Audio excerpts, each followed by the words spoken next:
Hi, HR nerds. This is Nicole Dessain. Welcome to Talent, the show where I interview leaders who have brought design thinking to their talent and HR practices. In today's episode, we have a special guest on the show. I'm joined by Lynn DiBonaventura, Director, Learning and Growth, U.S. Business Operations. That's a title. That's a mouthful. At CSL Behring. Welcome, Lynn. Thank you, Nicole. I hope I didn't botch your title too much. No, actually, people botch my name, but not my title usually. That's perfect. Yeah, I pronounce it a little bit Italian, I think. So, Like that. oh well.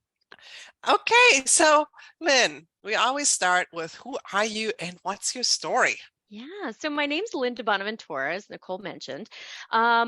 Who am I? Basically, I'm an HR talent professional who's also very ingrained in the business. I spent the last 25 years in and out of talent management and talent development on a global scale. And what do I stand for? Really, my expertise is around leadership development and talent mobility within organizations. And we'll talk a little bit about that today and a certain aspect of that. But that's really where I come from. A little bit about me. I have two kids. One is actually going to be a college grad soon, and the other one's in high school. So busy mom, busy family, and busy work life. Well, sounds right. And what's your superpower? People always want to know what our guest superpowers are. Yeah, so I took a little bit of thought on this. There's a lot of different things that people say about this, and I thought about my team most recently. One of my superpowers, if you could see this, is a heart, and that's really around being an empathetic leader. And I think that's part of what Nicole, you and I connected on, really around leading an organization and a team forward, but doing it through empathy, relationships, and communication. I love that. That's a great superpower to have. And also a great segue into our conversation today, because today's Talent Tales episode will be a little bit different than what you listeners are used to, because it will probably be more about questions and conversation than a lot of answers. So I think, Lynn, let's start with how our stories intersected for the audience. So let's rehash that a little bit. So I'll start, and then you can layer on. So in February, this is my part of the story. In February, my cat Lily, who was my companion for 15 years, died. And it was probably, I knew this would happen. I'm gonna tear up. I did decide, I knew I would tear up in this conversation. Regardless, I decided to record this or have this conversation because I think it's good to role model, especially for women, but everybody really, that it's okay to be vulnerable, and especially when you've experienced grief and loss. And I know, Lynn, and you and I we grew up in corporate America when we were especially taught as women, you do not cry in the workplace, otherwise you're not be taken seriously, right? Or you're not seen as professional. And I want to disrupt that a little bit. So anyway, so she died, and it was probably one of the most profound losses I've had in my adult life to this date.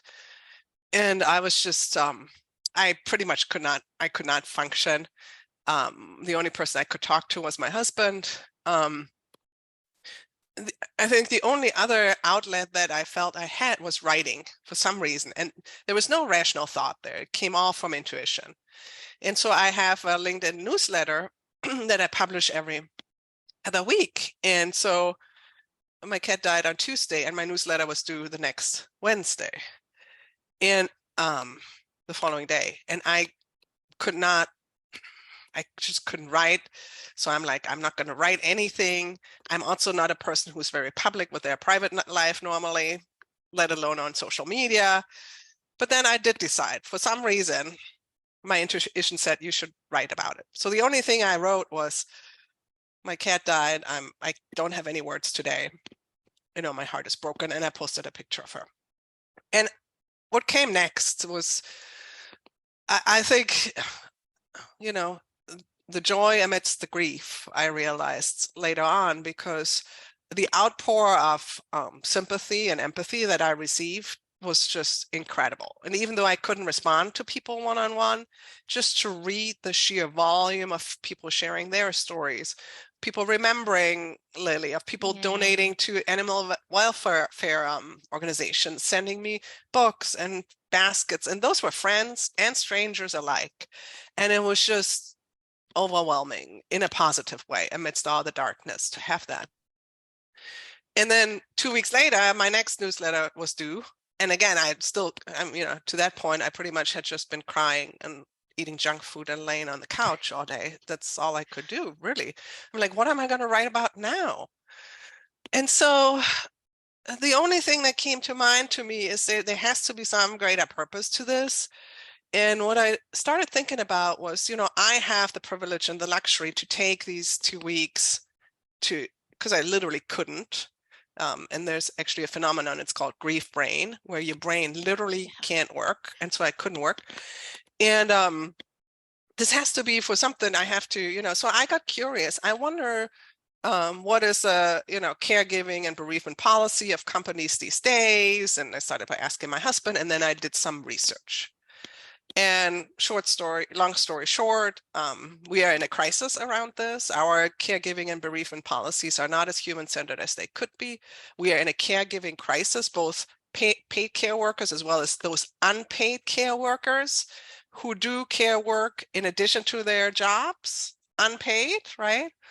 And then also our bereavement policies are not human-centered at all. You might get 2 to 5 days, maybe.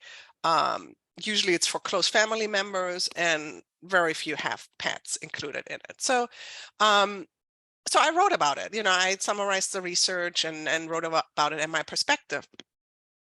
And that's when you reached out to me. Can you share with me, Lynn, what made you reach out, what resonated with you? And then if you like, share your story around this. Yeah, Nicole, I think your post was brave, first of all.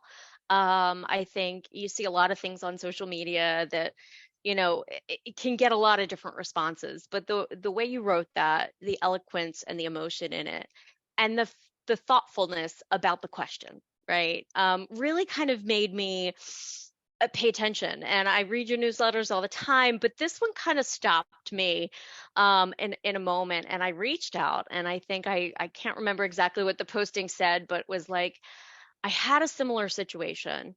I just want to let you know you will get through this.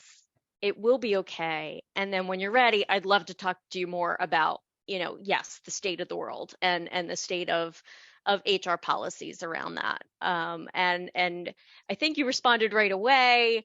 At that point, you're like, I really want to talk to you, but I, needed a little bit of time and space. And then we connected about a month ago or so. But it really resonated with me. And I think there's a situation that a few years ago I went through. My mother was very ill. She ended up having, kind of getting into this health situation in a very dramatic way. And I was traveling globally at the time. So I had gotten off a plane in Philadelphia airport and got a call from one of her friends that she didn't show up for lunch and couldn't find her, right? She went missing for about 3 or 4 days. She had a certain medical issue.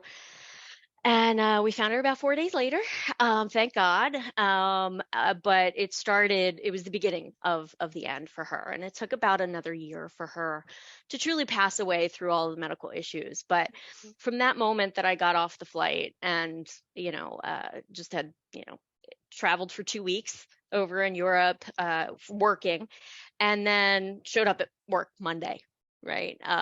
With not even knowing where she was at that point in time.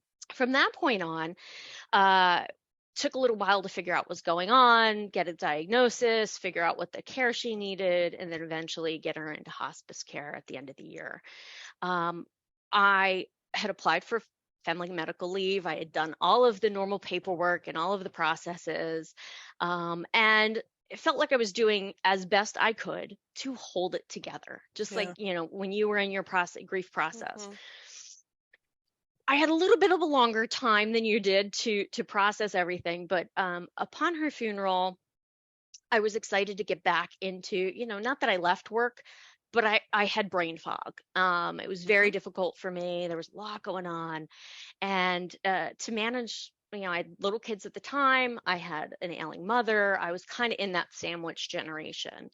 And it was extremely difficult on our family, on our medical bills, just figuring out. And I was still holding it together at work and traveling.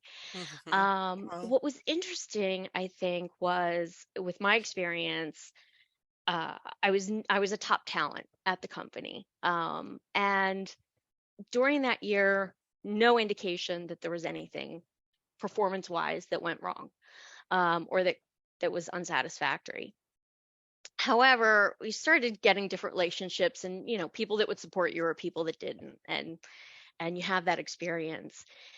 On paper, everything was fine, but it wasn't enough. The policies were very limited. I wasn't getting paid for FMLA. I was still holding down my job, trying not to take time off because although I maxed out on vacation, any additional time is not paid.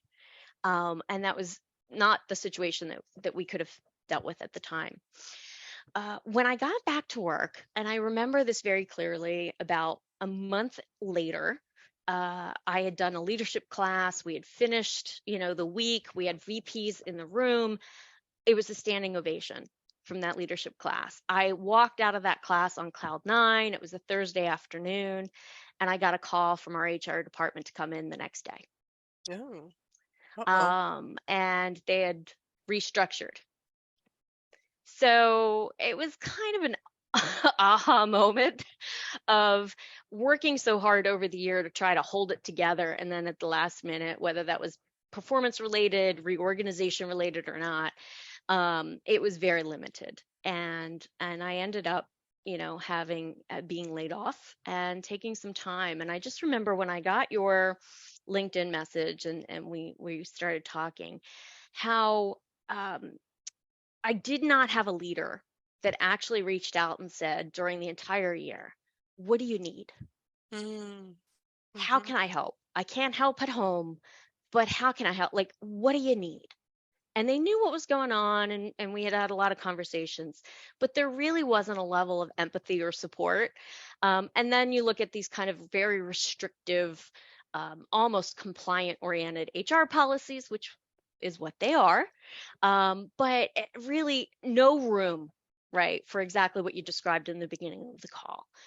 Very little grace between these policies and real life and what was happening. So when I reached out and we started talking, a lot of that resonated with me when you said, I just can't even function. I don't even know where I am right now. For any type of grief, any type of loss, any type of caregiver, there's a space in between. I think that society post-COVID has learned to recognize, but I still don't quite think we're there yet. First of all, thank you so much for sharing your story. I think that is brave as well. So thank you so much. And I got so much out of just that sharing.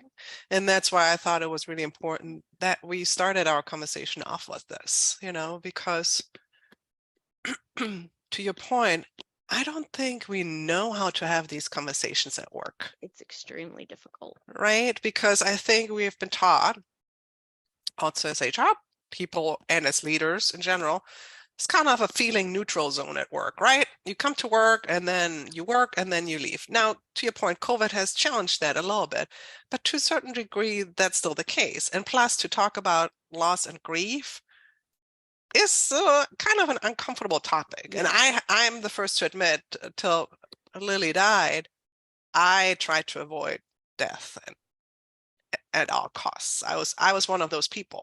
So I Yeah. and just because of this experience, have I just started to talk about it more and have realized how healing it is, not just for me, but I think also for others and ultimately for our organizations, and what a gap we have, and how we are putting ourselves at a disservice as a company if we're not rethinking how we're talking about it and how we're dealing with it. Dealing sounds kind of clinical, but let's say more embracing it really, right? With allowing space for it, allowing I space think, for it. I love that, how you said it's that. allowing Right. space, right? I think our policies are kind of very rigid. They're more from a um, not a high performing standpoint. They're more from a compliance standpoint. Like, it doesn't matter where you are in the organization. These are the policies, and this keeps people honest, and it keeps them working, and it covers the company's liability, which is absolutely fine, right? There's nothing wrong with that. And they're meant for a purpose. I think they're fairly outdated to a point, as you said earlier. They could use a little bit of updating in this day and age, and the world we're dealing with now. I think even working from home versus being live in the office, et cetera, has changed the game. Some companies are evolving. Some companies are going back to all in person. All of that stuff, right? All of those conditions create experiences, and Yeah. death is part of a journey, right? Yeah. It will impact us all at one point in time or another through family, friends, or personally, and I don't think those policies allow for space. So on that, a little bit, right, but not enough in some cases. Right. This was Yeah. I had a very unique case. I was one of those cases you see on TV where it's like the elderly person went missing for days, and then ironically showed up, and here you are. But then it started a whole cascade of caretaking, Yeah. kind of abruptly. So everybody has their story, Yeah. and that's one way to look at it. Everybody has their story. Here's the policy. Mhm. But Right. So there's let's, also the other yeah. side of it, right? Yeah, so let's explore this a little bit. And we said at the beginning we might not have the Mhm. answers. We have more questions, but Mhm. so maybe let's talk a little bit about HR policies around caregiving and bereavement. And I just want to start with one observation, an initial observation. Maybe we can start there and then go from there. Is that it seems so, as I was writing this article, I was writing about what I think we need to look at caregiving scenarios that our employees might experience as they're, part of our company through their tenure with our company, right? And there's varying caregiving scenarios, child care, elder care, sick care. And some of those care scenarios, and tragically, might lead to the loss of a loved one, right? And I think the policies around it, or how we view it, is very segregated. We don't look at the scenario and the scenario that might likely lead to bereavement as well, and look at it holistically. But when I did a lot of research, there is, in those scenarios, there is what's called anticipatory grief involved, which already has an impact, plus all the logistics, all the medical support, right, all of that. So I think people need support there. And then as they transition to the loss part, and I feel like policies are disjointed to begin with. So what are your thoughts on that? That we're having this segregation and not a unified look at those two experiences. Yeah, I agree. I think there's, I think the policies, as I said, are a little bit outdated in a way, in the fact that they're very high level, very generic, very kind of black and white. And by the time you get through that caretaking, you get through FMLA, whether you take 3 months, 3 days, interim, or full time, and then you get to there's a transition and a journey that everybody's going to go through, whether it's their own care, whether it's the care for a loved one, for any kind of situation, that there's a point in time where that either moves on in one way or another, right? Death could be one of those ways. Getting back to work and having that family member recover could be another. But I think organizations look at it as a point in time, and the journey part is left behind. And from a talent perspective, which is really where my expertise is, Yeah. not necessarily in the policy HR side, but on the talent perspective, we're losing a lot as organizations by not looking at that as a journey and as a cycle, but as a point in time. And that's actually a good point.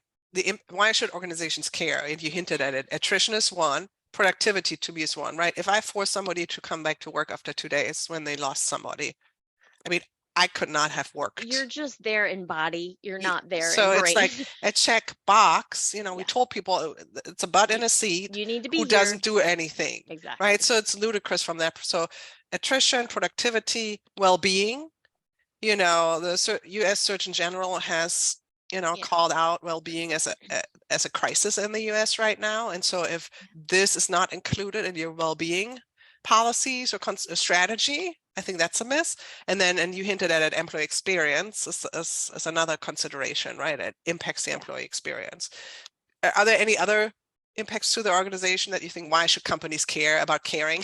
In essence, should they care about caring? I think there's a little bit around overall talent engagement, and especially in this environment, in this day and age where there's still a talent war going on.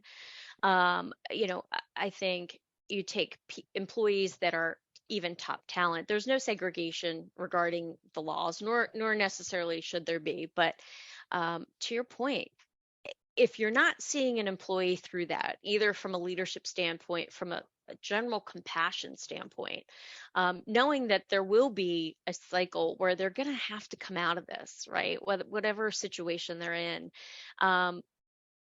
their careers are disrupted personally on the individual level, but more importantly, the ROI, the return, that person leaves, that person gets laid off, the ability to replace that person with their institutional knowledge and their engagement.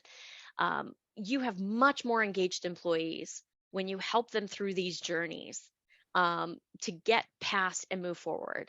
I know very few people in any company I've ever worked with that just wants to, again, you have the poor performers and the ones that aren't engaged, but think about how engaged they would be if they had support.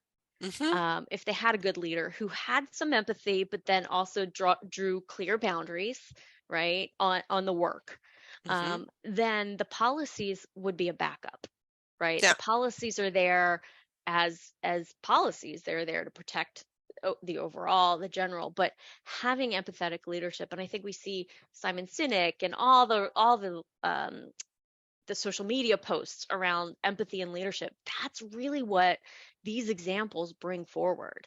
And there's a reason for it. Yeah. So let's talk about the role of the leader in supporting an employee's journey through caregiving and bereavement. What are your thoughts on that? You mentioned the leader as key in this process so often already. I think I've done a few leadership courses where I work today, and there's one thing that we do in this class, which I've found really insightful. I don't have any research at this point in time, but Nicole, you and I were talking about this. We thought it would be interesting to bring up.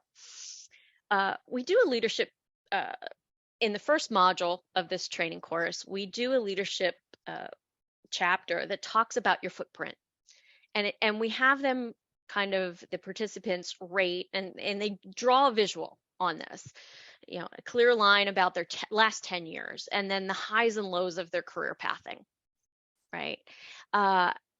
What's interesting is that the last 3 classes that we've run this with, we've had mainly women stand up, and when they say they're high, it's somebody asked them to take a new role. They got promoted into this. They finished a project that they were highly engaged in.